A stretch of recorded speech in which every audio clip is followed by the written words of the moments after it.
Hey, what's up, everybody, and welcome back to That Triathlon Show, the podcast presented by scientifictriathlon.com. I'm your host, Michael, and this episode is Q&A number 110. First, before thanking our sponsors and getting into the questions, I have an exciting announcement, and I will talk more in detail about this at the end of the episode. So do stay on after the questions are answered, and you'll hear more details. But just quickly, the announcement is that we will have a scientific triathlon training camp on Mallorca on the 10th to the 17th of April in 2021, and we are now opening up for applications and registrations. We do expect to fill up quickly, so send in your application as soon as you can to have the best possibility of getting yourself a slot there. You can read more and send in your application on scientifictriathlon.com/camp. Before we get into the questions for this episode, as usual, big thanks to our sponsors, Precision Hydration, that you can find on precisionhydration.com. Precision Hydration create electrolyte supplements that you can use in your training and racing to make sure that you stay hydrated as best as you possibly can, because keep in mind that hydration status is about more than just fluid. There's also the electrolyte balance, and in particular the sodium balance that you need to keep in mind, because you will lose sodium through your sweat, and some people lose more sodium than others. And if you get in too big of a sodium deficit, then that can have all sorts of repercussions in terms of your ability to keep performing at the same output, at the same level that you have been, especially as the intensity gets higher and the duration gets longer of whether it's a training or race day. So check them out, and you can get 15% off your order of electrolyte products with the promo code THATTRIATHLONSHOW15 on precisionhydration.com. And big thanks to Roka that you can find on roka.com. I actually just earlier today got a new order in from Roka, and one of the things in that order that to me is a bit of an unsung hero of the big Roka lineup is the R1 goggles. I got 2 of them of different tints for various ambient light conditions in the open water in particular. But as anything when it comes to Roka goggles and Roka eyewear, the optics are brilliant, absolutely brilliant. But one of the things that is really cool about the R1 goggles is that they have found out a way to angle the lenses to allow for a greater field of vision, which essentially means that you can lift your head less when sighting. And therefore you will lose less momentum in the water, because whenever you sight, you will lose a little bit of momentum. With the increased field of vision and the lesser lifting of the head required, that means that you lose less of that, and therefore you can go faster for just such a tiny detail, but it can make a difference. And I think this is just a brilliant example of design and engineering from Roka, once again in the R1 goggles. So check out the goggles and any other Roka products, including wetsuits, tri-suits, swim skins, and high-performance eyewear and prescription glasses on roka.com, and get 20% off your order with a promo code that you can get on roka.com/TTS. Now on to today's questions, where the first one is from Ola in Sweden, and I will be translating this a bit off the cuff, but hopefully I'll do an okay job with that. So what Ola writes is, hi again, Michael. I'm going to get started with your training plan for my training for Ironman Kalmar in 2021. I have a question about the base training ahead of 2021. What should you consider regarding the duration of your long ride and your long run during this phase of the season? I have built up to a 4 or 5 hour long ride and more than 2 hours for my long run during this year that was, during 2020. How much shorter should I go now before starting to build up the duration of those workouts again ahead of the Ironman? Should I go almost as long and maybe do more of zone 1 training rather than zone 2 to decrease the load, or what are some considerations I should have? Thank you again for a fantastic podcast. I've said it before and I'll say it again, there is no better. Thanks, Ola. All right, Ola, thank you so much for your question and of course for the kind words about the podcast. Some general guidelines around how to think about where to take your long ride and long run during this part of the year, at least in the Northern Hemisphere. We're heading into the winter base training phase. My opinion is that both the long run and long ride can, and in many cases should be reduced in duration in this phase of season, even though you will still have the long ride and long run there. They will just be shorter than they used to be in your racing season, in your in-season. At least if you are training for an Ironman, that's certainly going to be the case. You won't be doing the same duration now as you were when you were actually specifically preparing for the Ironman.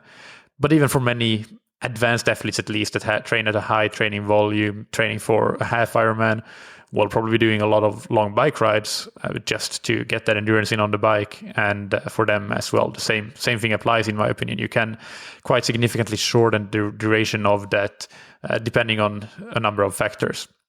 And so let's get to that. How much you do reduce these long rides and long runs does depend on various different factors. And one of the first ones and most important ones would be the overall training volume.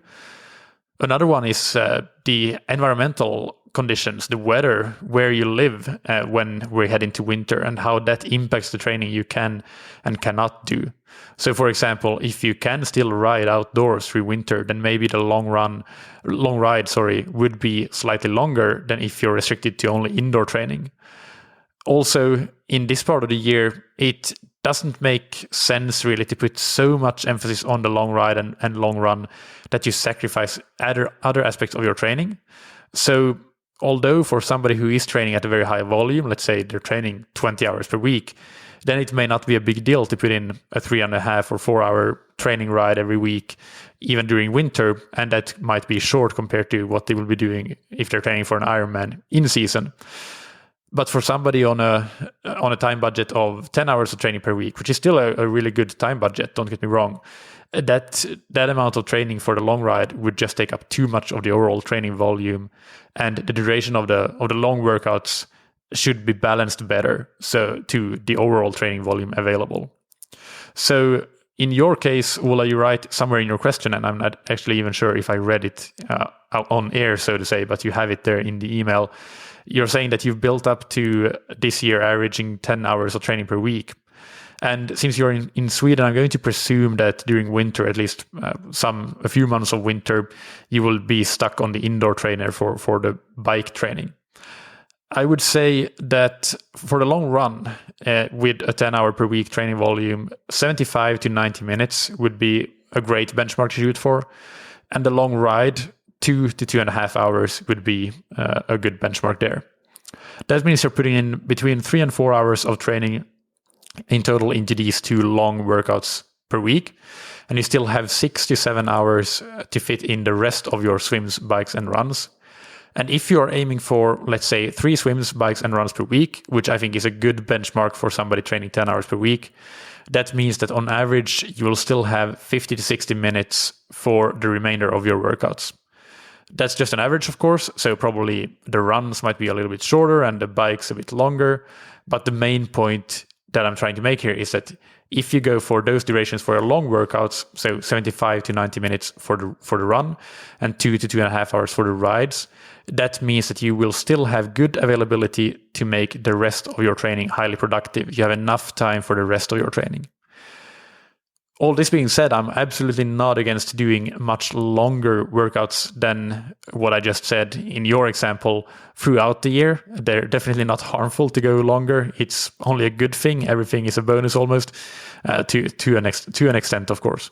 But as you say, you can manage the load through other means, through intensity, for example.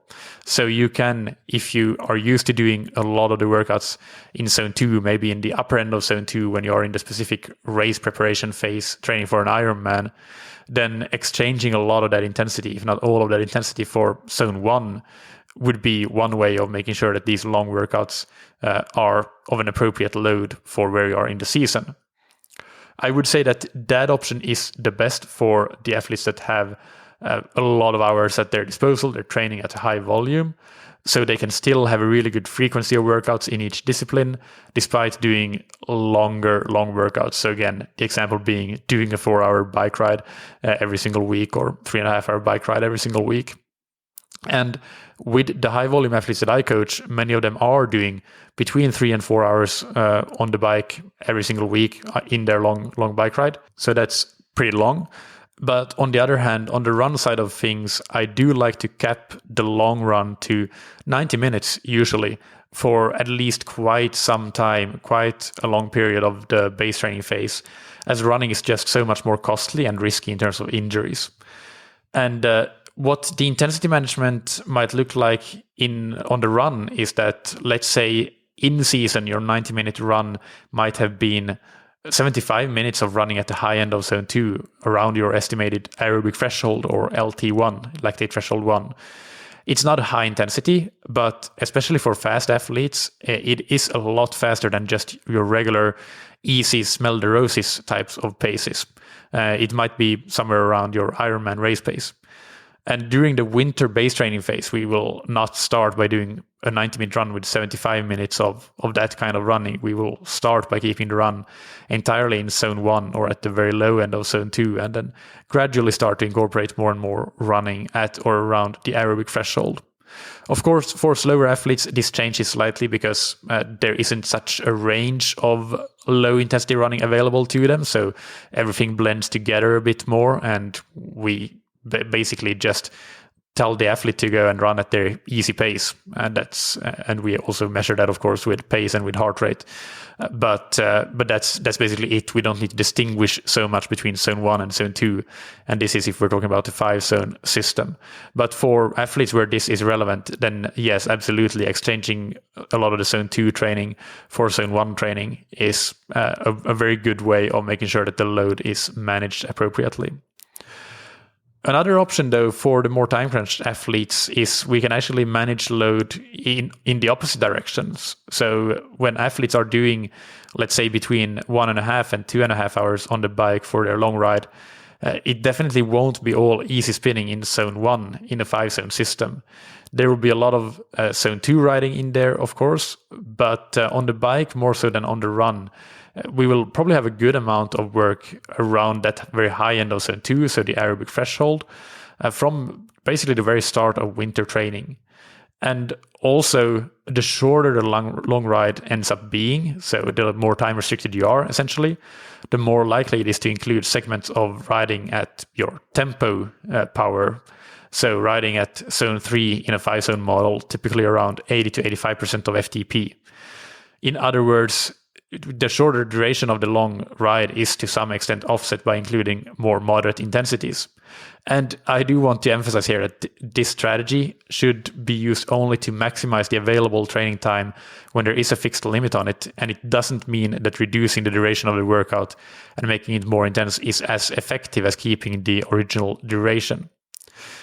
But to summarize my answer and make a little bit of a hierarchy or a flowchart out of it, I would summarize this in 3 different points. And number 1 here is make sure that during winter training, before heading into a specific preparation period of your season, that your training is well balanced in that you're not sacrificing the overall frequency of workouts or the overall structure of your training just for the sake of getting in workouts that are of a particular length.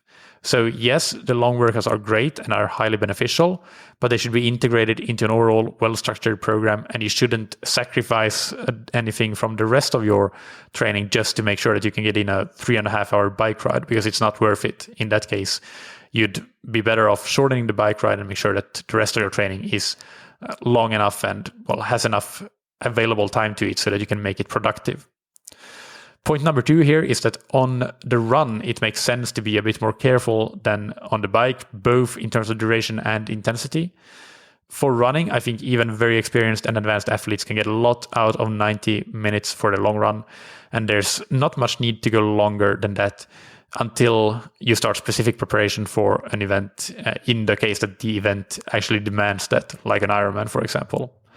However, on the bike, it's okay to go pretty long if that fits in with point number 1 of ensuring that you have a well-structured overall program.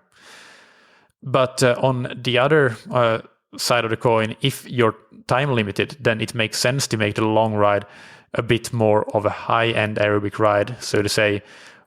That means including riding at your aerobic threshold, so the high end of zone 2 in a 5-zone system, or even in zone 3, around 80 to 85% of FTP. But do not forget that you should also make sure that you have a fair amount of riding that is a fair bit below the aerobic threshold to make sure that you're not right on the edge all the time.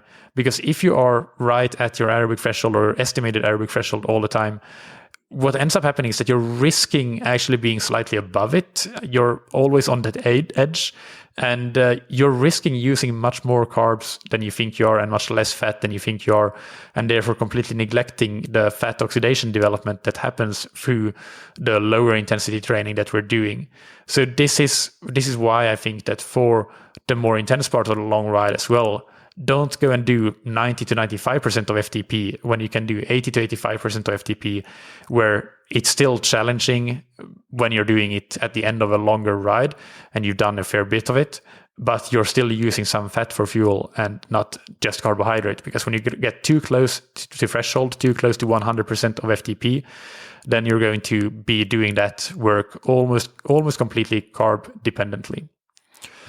Number 3 is if you're forced to train only indoors during winter, whether we're talking cycling or running, then that's a situation where maybe if ordinarily you would have done a 3-hour bike ride, if you could have hypothetically been able to do that outdoors, and a 90-minute run as your long workouts, then you might change those to 2 hours 20 on the bike, so on the turbo trainer, and 75 minutes on the run on the treadmill, if you find that it gets too boring to train indoors for really long durations, which is completely understandable.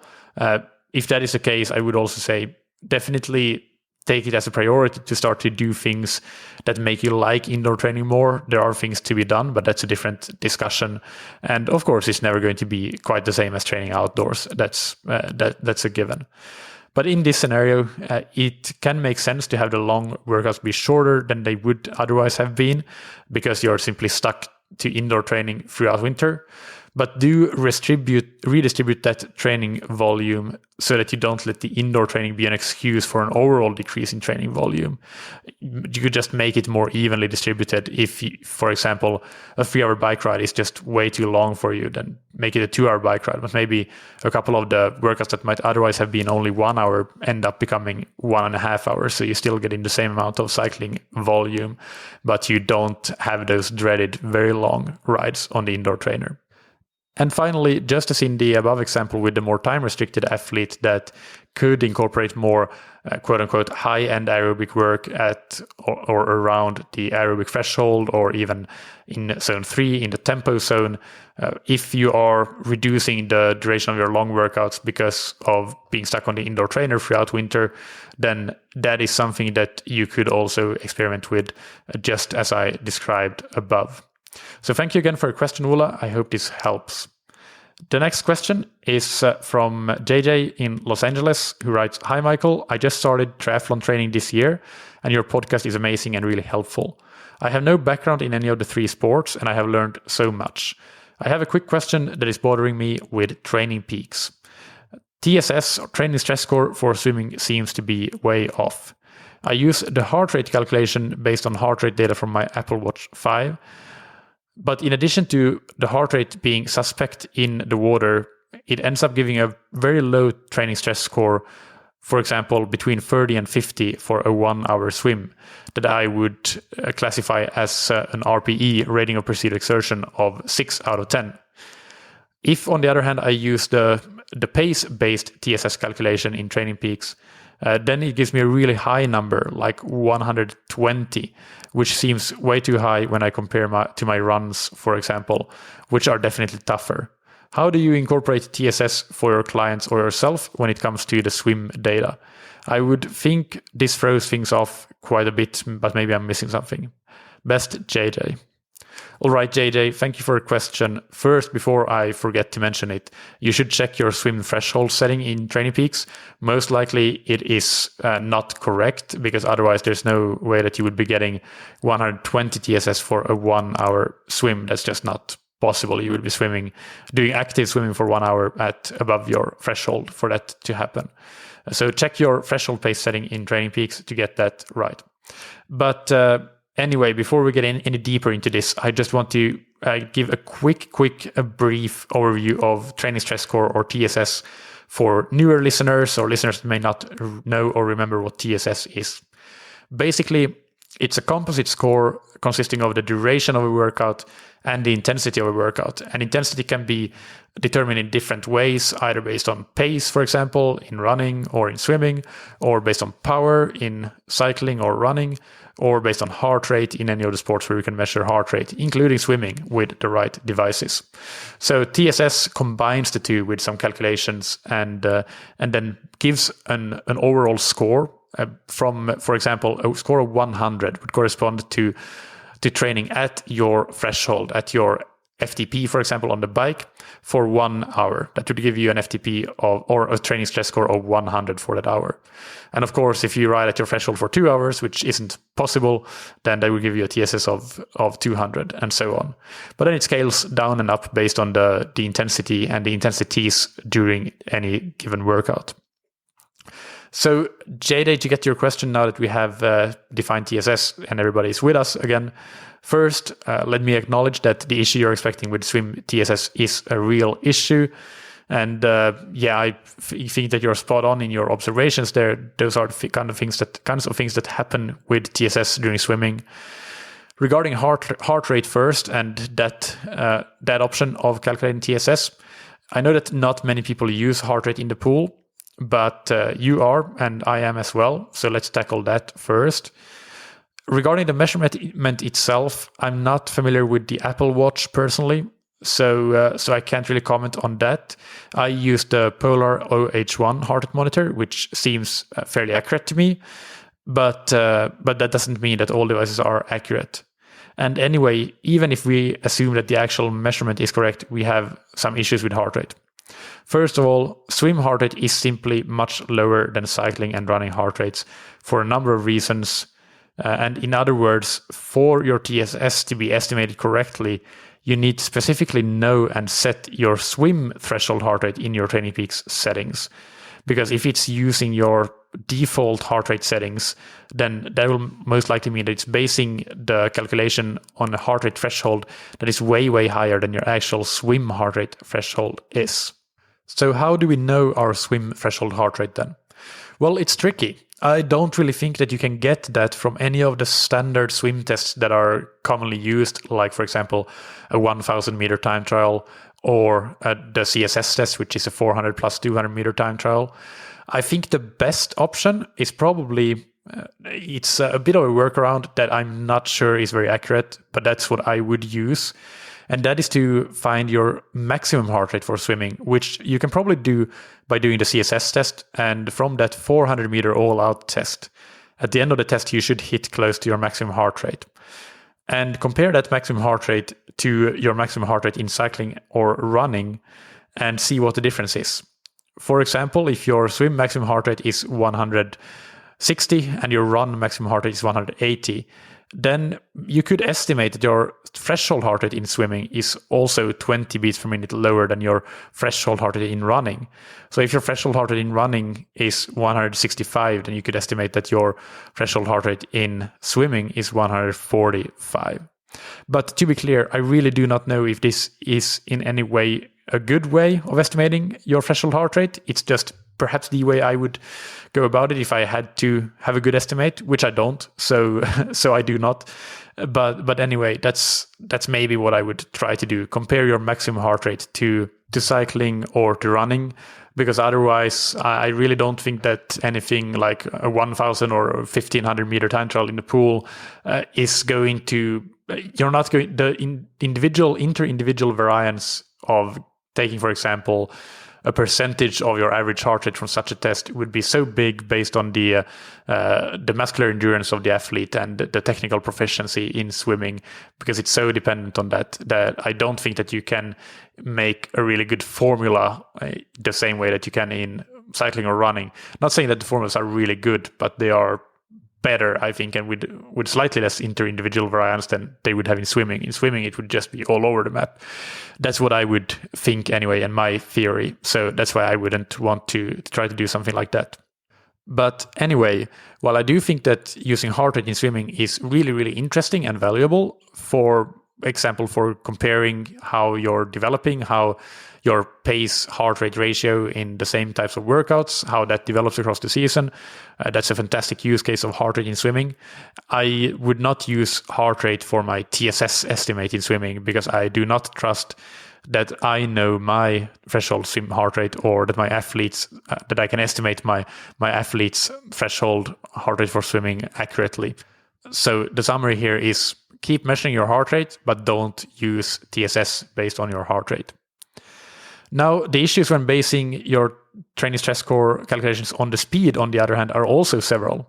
First, whenever you use some sort of equipment, you put on fins, you use a pull buoy, you use paddles, or you put on a wetsuit, you're going to go at a different speed for the same physiological effort, or you're going to spend a different physiological effort to go at an even more different speed. But anyway, you're not comparing apples to apples anymore. It's like you're suddenly cycling on a motorized bike instead of on your normal bike. So not fair. You can't make TSS calculations when your swim workouts include tools such as fins, pull buoy, paddles, wetsuit, and so on. And the fact of the matter is, there's pretty much no triathlon swim program that wouldn't use any of these tools on a fairly regular basis. I think that's something that is pretty easy to state that is the case. So just based on the fact that normal swim training for triathletes does include equipment like this, basically rules out speed-based TSS calculations as any sort of accurate measure of training load. But we have an additional fact here, and that is that swimming speeds, especially for age group triathletes, tend to fall in a very narrow range of speeds, which means that everything from your easy speed to your fast speed is kind of very close to your threshold. So for example, if your swim threshold speed is 1 minute 30 seconds per 100 meters, then 1 minute 40 seconds per 100 meters is probably a fairly easy and sustainable endurance phase for you. And you might not do a whole lot of swimming that is much slower than that. Maybe you do your warm-ups at 142, 143 or something, but not really that much slower. So most of the swimming that you end up doing would be around 85 or even 90% or more of your threshold speed, which means that, of course, since you're always going close to threshold, even though the perception is that it's easy, and it is easy metabolically, but just the range of speeds is so small. That means that TSS will be high because the relative intensity in terms of speed is much higher than on the bike, for example, where you can do your easy riding at 50 or 60% of FTP, and it still feels like, well, you're still riding, you're still feeling that you're doing what you should be doing on an easy day. So that's a very big difference in terms of what the width of the band of speeds available to us is. And that really has an impact on TSS potentially being quite a bit higher than in most other sports. So the things that I would recommend doing to get around these issues would be, first and foremost, do not rely on swim TSS for anything. It's a metric that is too easily contaminated with poor input data. So, for example, swimming with a wetsuit in some workouts, having paddles and pull buoy, and so on and so forth. So, since it's not an accurate metric, we shouldn't be using it. That's as simple as it is.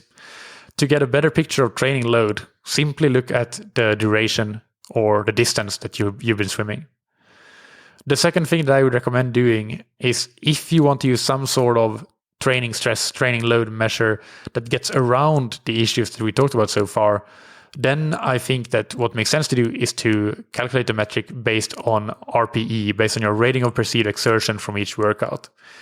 So how you could do that is to simply multiply your session RPE of the workout with the duration of the workout in hours, and then multiply again by 10. For example, if you swim for 1 hour exactly and your session RPE was 8, that would give you 1 times 8 times 10, which means 80 TSS. This method can be very consistent and accurate workout to workout. It doesn't suffer from the issues that we discussed before when using speed or heart rate based TSS in swimming. But do keep in mind that you cannot compare this TSS to the TSS that you get from your power meter on the bike or your GPS watch on the run or your power on the run, because those comparisons would not be apples to apples comparisons. You can only use swimming TSS as its own unique metric, completely independent of other TSS measures from running and cycling. And by the way, even if you decided that, okay, I'm never using my wetsuit or my pull buoy or my paddles or my fins again, I'm only going to be swimming Speedos only or my bathing suit only and doing classic swimming up and down the pool, and I'm using the speed-based TSS metric. This still applies. You still cannot compare 100 swim TSS with 100 run or 100 bike TSS. They are different sports, so these metrics are not the same. Training Peaks and other platforms that are using similar measures would probably want to try to make you think that you can put them together and you can have one performance management chart to rule them all, one training stress goal to rule them all, because it's a selling point of theirs. But you cannot, because they are different sports and the load is different. It's not just your metabolic load, it's also about the mechanical load, and that is something that is very, very different. Not to mention the fact that metabolic load as well, when you're using different muscle groups, would be different. So this is not to bash at all on Training Peaks or other platforms. Training Peaks in particular, I still think is the best platform out there, but just don't aggregate those different TSS measures. What I do in my coaching is to simply, I ignore the TSS. I let it be as it is. I don't change it or anything, but I choose to ignore it. And when it comes to measuring the training load from swimming, I look at the total swim distance as the main method to assessing the training load. But I also look at RPE, at session RPE, to get a good idea of the intensity on a session by session and on a training block average basis. Now, of course, RPE is not a measure of just intensity, but it's an integrated metric that takes into account volume as well as intensity, and also even things like were you tired on that day and how much training did you do the day before, and so on and so forth. It's by no means perfect, but it goes some ways of giving us a measure of intensity at least. And definitely using these two metrics, the total distance, so the training volume, and the session RPE, when using these separately, it's going to be a much, much better method than using just your classic swim TSS, which for the reasons listed above, garbage in, garbage out, and all that, just isn't going to be accurate.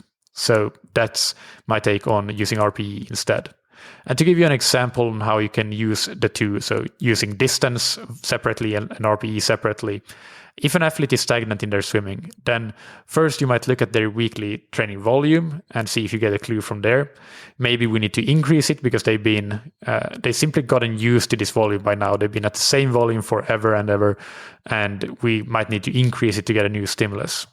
Or maybe it is the opposite and the volume actually has increased very recently and increased very drastically. And the reason for stagnation is that the athlete is no longer able to recover from the new training volume. On the other hand, if we don't find any clues in the volume, we can look at the Rpe trends. And if we see, for example, that Rpe is going down, maybe it could be that we're not getting enough of an intensity stimulus for the athlete to keep improving. And vice versa, if the Rpe trend is going upwards, so Rpe is getting higher, then that could be a reflection of the athlete being a bit overcooked, so everything feels harder. Or it could be an indication that the intensity is actually increasing and maybe in a non-productive manner. So that was just one example of how you can break apart volume and intensity. Intensity measured with a bit of a proxy for intensity, RPE to say the least, but one that I think is better than TSS. And while separating the two, volume and RPE separately, I definitely think beats TSS when it comes to swimming in particular. So I hope this helps JJ, and I hope this helps all other listeners. This is, I know, a very common question. And the same thing applies to strength training, actually. You just don't assign any TSS to your strength training because it's even less an apples to apples comparison. So don't even think about doing that. That's to just preempt any questions that might come up about strength training, which I know I've had questions about before as well. Well, that's it for the questions in today's Q&A. But before we go, let's talk a bit more about the training camp that I'm super excited to have coming up on Mallorca in 2021. So this will be a scientific triathlon training camp where scientific triathlon athletes from coaches James, Lockie, David, and myself, and also podcast listeners. So we're now opening it up for you guys. And basically, I will have all the information on scientifictriathlon.com/camp. So do go there and look things up. But it's going to be, in short, 6 training days on Mallorca, 7 nights at the hotel. And we're going to be doing this in collaboration with Next Level Camp, who are very used to organizing training camps. They have done that at the location on Mallorca where we're going to, which is Port Blue Club Pollentia Resort and Spa, in the very best biking area of the island. They've done camps there for years and years, have hosted thousands of athletes over the years, and know the ins and outs of everything. So the logistics will be completely taken care of. And us scientific triathlon coaches can focus on really coaching. So there will be a lot of available attention to all the athletes, which is great. And the facilities are excellent. There's a 25-meter pool right at the hotel, brilliant open water swimming, some of the most beautiful riding in the world at the beautiful Formentor Peninsula. There's a gym and there's a spa and there's a bike garage/workshop area with cleaning and tools.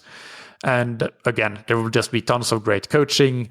There will even be evening workshops or seminars to get more information when you're done training for the day. So plenty of learning opportunities.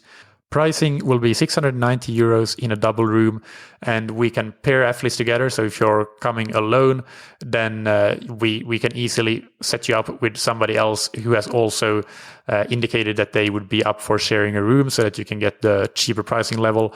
Otherwise, if you want a room for yourself, then that's 828 euros for a single room. And there are COVID-19 refund policies in place. So there will be full refunds in case of Spain's border being closed for your nationality or country to travel from. And if you are forced to quarantine upon arrival in Spain, or when you return to your home destination, or if your government places Spain in a travel category that leaves you with no possibility to have a travel insurance that covers you. So in all of those situations, you can't travel because the border is closed to you, or you will have to quarantine when you get to Spain or when you get back, etc. There will be refund policies. So that is all going to be a risk-free signing up for the camp itself. These are, of course, unpredictable times, and we can't be certain of anything. But the one thing we can do is to eliminate the risk associated with signing up for the camp. And huge thanks again to our partners, Next Level Camp, for helping arrange this, as they are the ones negotiating with the hotel. And that is what has made these COVID-19 refund policies possible. So it should be a risk-free process to sign up. Of course, you need to think about when is the best time to book your flight tickets, as that's not included in the camp fee. But I should say that included in the camp fee would be accommodation and all the training facilities and all the coaching. And then what's not included is transport from the airport, the flights themselves. And if you need to rent a bike, then that can be done. There is bike rental available, or you can bring your own bike. Also at the hotel, a half board is included, so breakfast and one main meal, excluding drinks. So that's all that's included. All right, well, go to scientifictriathlon.com/camp and apply for the camp. And again, I do expect that we will fill up pretty quickly. So I would encourage you to do it as soon as possible to make sure that we get to see you on Mallorca in April 2021. Again, the dates are April 10th to 17th. Finally, thank you to our sponsors, Precision Hydration, that you can find on precisionhydration.com. Go and take their free online sweat test to get a personalized hydration strategy for your next race, and get 15% off your order of electrolytes with the promo code THATTRIATHLONSHOW15. And thank you to Roka, that you can find on roka.com. Check out their wetsuits, tri-suits, swimskins, goggles, and high-performance eyewear, and prescription glasses and sunglasses, and get 20% off your order with the promo code that you can get on roka.com/TTS. Thank you, as always, for listening. Keep training smart and keep loving triathlon.